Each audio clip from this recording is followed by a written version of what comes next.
오늘 우리에게 주시는 하나님의 말씀은 사무엘상 7장 12절 말씀입니다.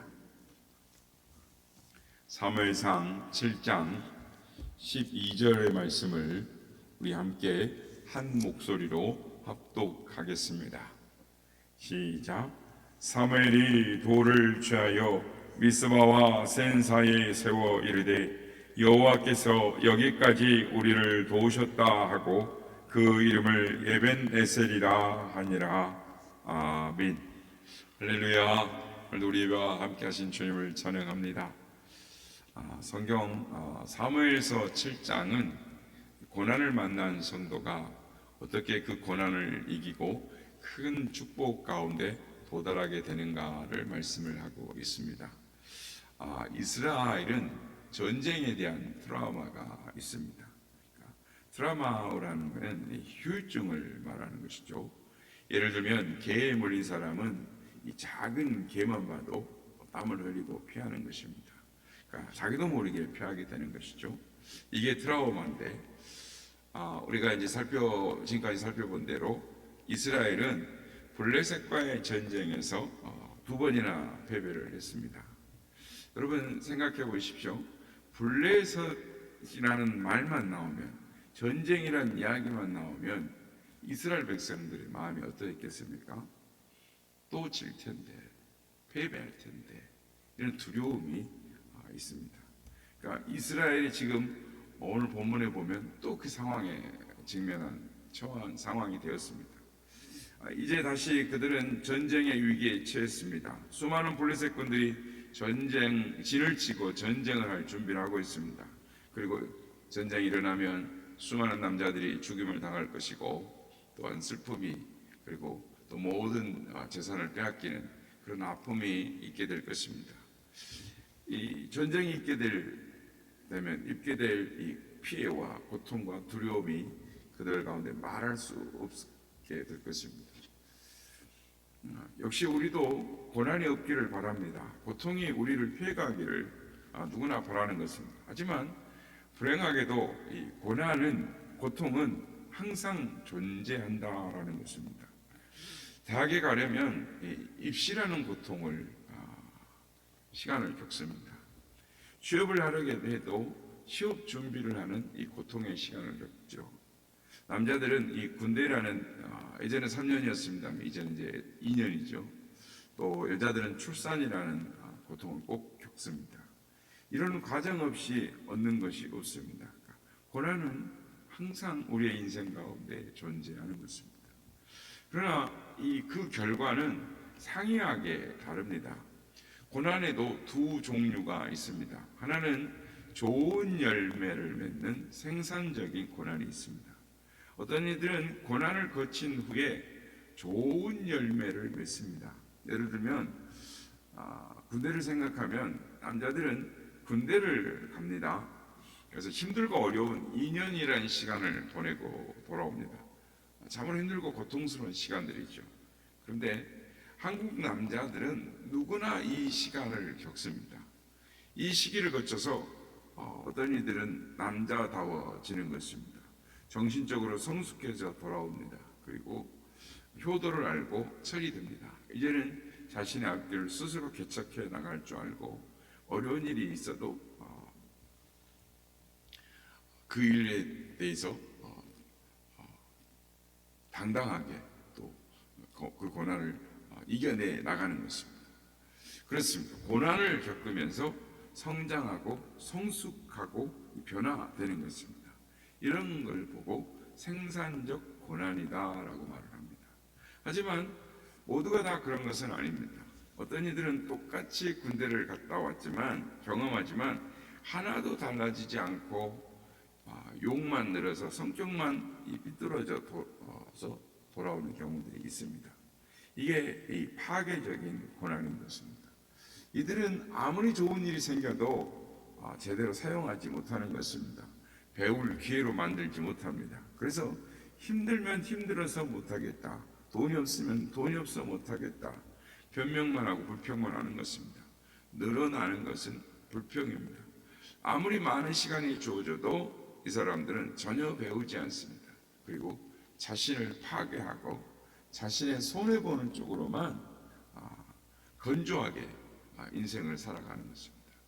이런 걸 보고 파괴적인 고난이다라고 말을 합니다. 신앙인들도 이 두 가지의 고난 중에서 하나를 선택하게 되는 것입니다. 생산적인 고난은 은혜의 고난입니다. 어려울수록 하나님을 찾고 성숙해지고 적극적으로 하나님을 찾아갑니다.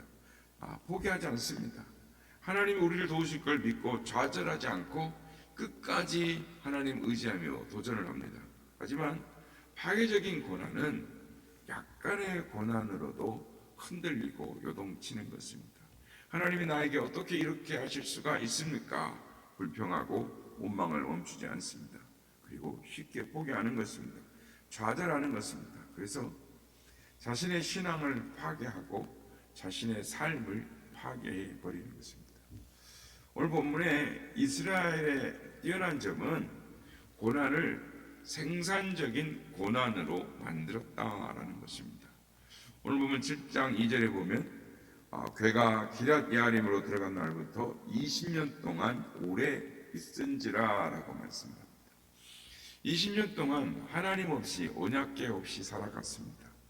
하나님을 알지만 믿지 않은 채 안 계셔도 살만한 것처럼 20년을 살았습니다. 하지만 20년을 지나거나 보니 깨닫게 된 것입니다. 우리 인생에 하나님이 계셔야 하는구나.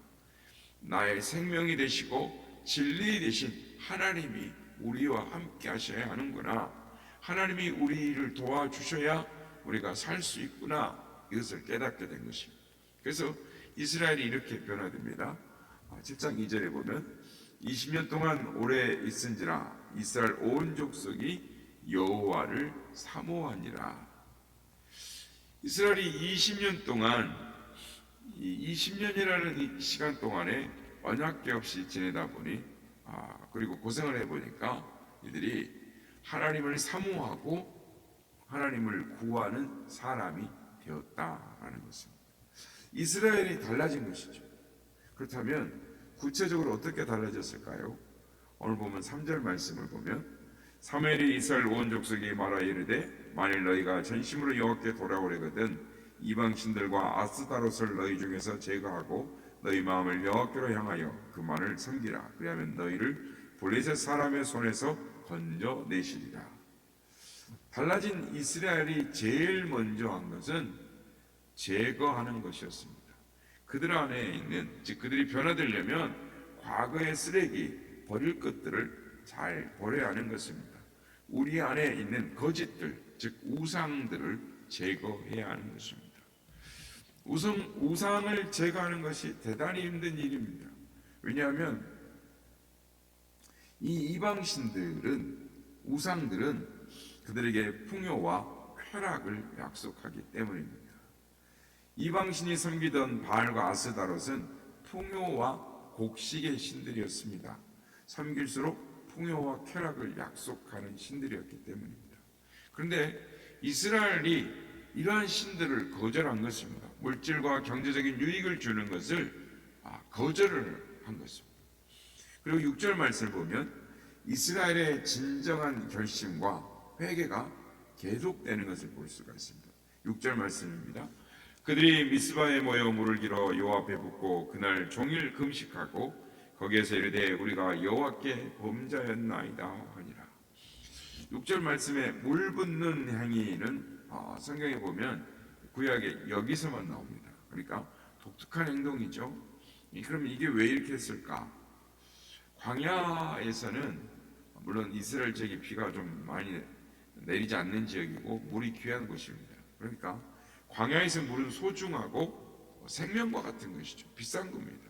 그런데 이 물을 부어버린다라는 의미는 즉 경제적 이득이나 유익에 매이지 않겠다라고 결심하는 것입니다. 그들의 하나님을 향한 각오를 보여주는 것입니다. 또한 금식을 합니다. 금식은 먹는 것이죠. 먹는 것을 제해버리는, 생존에 있어서 꼭 필요한 일들을, 즉 먹는 즐거움을 배제하고 생명을 하나님 앞에 걸고 살겠다라고 금식을 하는 것입니다. 그러니까 자신들의 먹는 포만감, 즐거움들을 다 내어버리고 오직 하나님만 바라보겠다라는 것입니다. 그래서 이스라엘이 변화된 것입니다. 풍요와 경제적 이익 그리고 자신들의 즐거움, 육신의 욕망을 제하여 버리고 회개를 통해서 이스라엘이 철저하게 자신의 삶을, 자신들의 역사를 바꾸려고 노력을 했다라는 것입니다. 그러니까 그들이 회개를 하는데 말로만 하거나 또는 마음으로만 살짝 이렇게 후회하거나 각오하는 이런 것이 아니라 자신들의 삶을 걸고 자신들의 욕망을 제어하고 변화되려고 노력을 했다. 철저한 회개를 통해서 자신들의 과거의 모습을 버리고 제거하고 하나님을 사모하며 하나님께로 나아가려고 했다라는 것입니다. 이렇게 이들이 철저한 변화를 하나님 앞에 보이자 놀라운 하나님의 은혜와 능력을 경험하게 됩니다. 은혜를 체험하는 것입니다. 오늘 본문 7장에 보면 이스라엘이 미스바에 모였다는 말을 듣고 블레셋이 모여듭니다. 블레셋은 자신감이 넘칩니다. 왜냐하면 이들은 정말 강력한 군대였습니다. 이스라엘 백성들이 가지지 못한 무기를 가지고 있었습니다. 그들만의 최신식 무기. 그러니까 이스라엘 백성들은 그 당시에만 해도 무기가 변변치 못했습니다. 그러니까 우리가 지금 7장을 봅니다만은 훨씬 뒤에 이 13장을 보면 13장 32절에 보면 싸우는 날에 사울과 요나단과 함께한 백성의 손에는 칼이나 창이 없고 오직 사울과 그의 아들 요나단에게만 있었더라라고 합니다. 그러니까 그 시대가 우리가 이제 학교에서 배우는 세계적으로 본다면 복학적으로 보면 청동기의 시대인데 블레셋은 철기를 가지고 있습니다. 그러니까 청동과 철기가 부딪히면 청동은 부러지게 되어 있습니다. 그런데 그들에게 무기가 없으니까 이스라엘은 철로 만든 무기가 없습니다. 아니 청동제 무기도 없습니다. 그러니까 이스라엘이 가지고 있는 건 나무 조각이나 농기구 정도였다라는 것이죠. 그래서 블레셋이 이스라엘 백성들이 이렇게 무기를 갖는 걸 원하지 않습니다. 그래서 블레셋에 이제 평소에는 전쟁이 없을 때는 농기구만 팔아요. 이스라엘은 이 무기를 철을 재련하는 기술이 없었습니다. 그래서 사울이 왕이 되었을 때 사울과 아들 요나단 외에는 철 무기, 칼을 가진 백성이 아무도 없었다라는 것이죠. 그런데 지금 사무엘 시대인데 그들이 최신의 무기로 무장을 하고 있습니다. 그들과 싸워서 이길 수가 있겠습니까? 못하는 것이죠. 못 이깁니다. 그래서 두려워하고 떨고 불안해하는 것입니다. 하지만 여기서 달라진 이스라엘 백성들이 선명하게 보입니다. 어려운 상황, 두려운 일이 다가오는 것은 어쩔 수 없습니다. 하지만 그 상황을 어떻게 대처하느냐, 즉 성도와 불신자의 차이가 뭐냐면 예전 같았으면 어려운 상황이 오면 이 상황을 모면하기 위해서 어떤 수를 만들어서 잔꾀를 부리렸을 텐데 지금은 자세가 다른 것입니다. 8절을 보겠습니다. 이스라엘 자손이 사무엘에게 이르되 당신은 우리를 위하여 우리 하나님 여호와께 쉬지 말고 부르짖어 우리를 블레셋 사람들의 손에서 구원하시게 하소서 하니. 그리고 9절에 보면 사무엘이 온전한 번제를 여호와께 드렸더라라고 말씀합니다. 기도를 합니다. 예배를 드립니다. 예전에는 잔꾀를 부려서 어떻게든지 모면하려고 하고 이기려고 했습니다. 그래서 2번이나 패배하고 모든 것을 빼앗겼습니다. 그런데 지금은 기도합니다. 금식합니다. 하나님 앞에 예배를 드리는 것입니다. 달라진 것이죠. 과거하고는 완전하게 달라진 모습입니다. 이렇게 하니까 어떻게 됩니까? 하나님께서 응답하셨습니다. 다윗이 골리앗의 방법이 아니라 다윗의 방법으로 싸워 이겼던 것처럼 이스라엘이 이제는 세상의 방법이 블레셋의 방법이 아니라 그들만의 방법으로 기도하고 예배함으로 싸웁니다. 그래서 전쟁에서 승리하는 것입니다. 이스라엘이 변화된 뒤에도 승리한 뒤에도 그들이 변화된 것을 볼 수가 있습니다. 이스라엘이 자기들의 능력으로 이겼다라든지 또는 우연히 우리가 승리를 했다라고 말하지 않고 하나님의 도우심이었다, 하나님의 손길을 찬양하는 것이죠. 12절에 보면 이르되 여호와께서 여기까지 우리를 도우셨다 하고 그 이름을 에벤예셀이라 하니라. 에벤예셀, 하나님께서 여기까지 도우셨다라는 뜻입니다. 여기서 우리는 이 흥미 있는 것을 발견하게 됩니다. 승리한 에벤예셀이라는 것이 오늘 7장에 뿐만 아니라 4장에도 나온다라는 것입니다. 그런데 그 장소가 바로 두 번이나 블레셋에게 패한 장소입니다. 그러니까 4장 1절에 보면 이스라엘은 나가서 블레셋 사람들과 싸우려고 에벤예셀 곁에 진치고, 그러면서 에벤예셀 한번 싸워서 4,000명이 죽죠. 그리고 이겨보려고 법궤를 가져옵니다. 에벤에 싸워서 또 3만 명이 죽고 법궤를 빼앗겼습니다. 같은 에벤에셀이지만 4장에서는 철저하게 패배입니다. 그러나 7장에서는 완전한 승리를 갖습니다. 여러분, 이 큰 차이가 어디서 나오는 것일까요? 4장의 에벤에셀에서는 이스라엘의 신앙은 한마디로 가짜였습니다.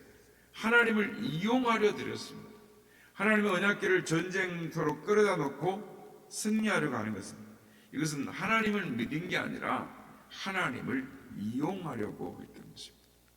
그래서 부패한 제사장 홈니와 비나스는 전쟁터에서 같이 한 날에 사망하고, 이 일을 들은 엘리 제사장은 뒤로 넘어져서 목이 부러져 죽고 며느리는 자기 자식을 낳다가 죽으면서 이가봇이라고 말합니다. 이가봇, 하나님의 영광이 떠났다라는 뜻입니다. 하나님을 이용하려던 이 가짜 신앙은 결국 이가봇으로 끝이 나는 것입니다. 이 예배의 7장은 다른 이야기를 합니다. 전쟁의 트라우마를 겪고 있는 이스라엘이 다시 전쟁의 위기를 겪게 되었을 때 이들이 예전의 태도를 버리고 하나님을 따릅니다. 4장에서는 하나님을 이용하려고 했다면 7장은 진정으로 하나님을 따라가는 모습을 보여주고 있습니다. 풍요와 욕망을 다 내려놓습니다. 경제적 유익을 주는 우상들도 다 내려놓고 버립니다. 금식합니다. 욕망을 제어합니다. 예배를 드리고 부르짖어 기도합니다. 하나님을 이용하려고 하는 것이 아니라 하나님의 뜻을 구하고 하나님을 따라가려고 했던 것입니다. 그래서 이들은 패배가 아닌 승리를 합니다.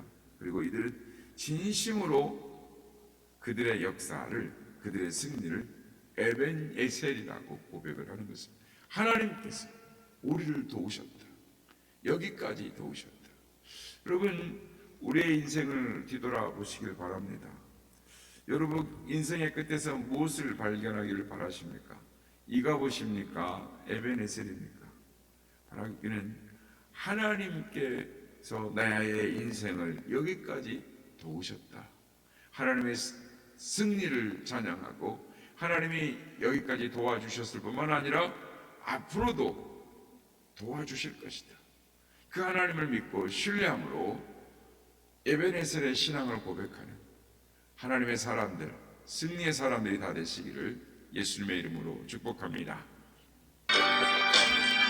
주 없이 살 수 없네 제2의 구주여, 그 귀한 몸의 피로 날 구속하소서. 고대의 사랑 위로 흘리신 보혈이 내 소망 나의 위로 내 영광 됩니다. 주 없이 살 수 없네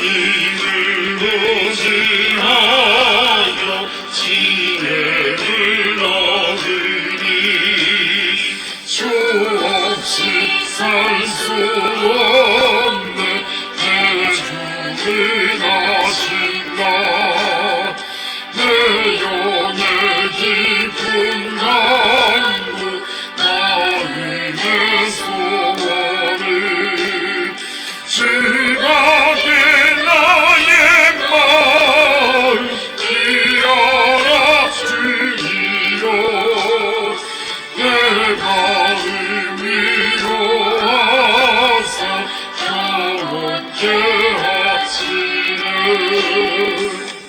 주 없이 살 수 없는 세월이 의미로 이 깊은 고독 속에 내 생명 끝나도 살아온 풍랑일들 날 지켜주시는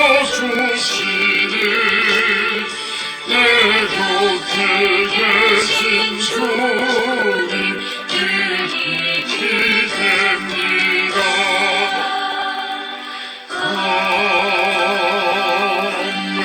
아멘. 우리의 신앙의 고백이 우리에게 임하신 예베네셀의 하나님, 그 하나님을 높여드리고 그 하나님을 찬양하며 앞으로도 우리의 삶 가운데 예베네셀의 하나님의 축복이 임하게 될 거라고 고백하며 나아가는 기도하는 우리가 되길 원합니다.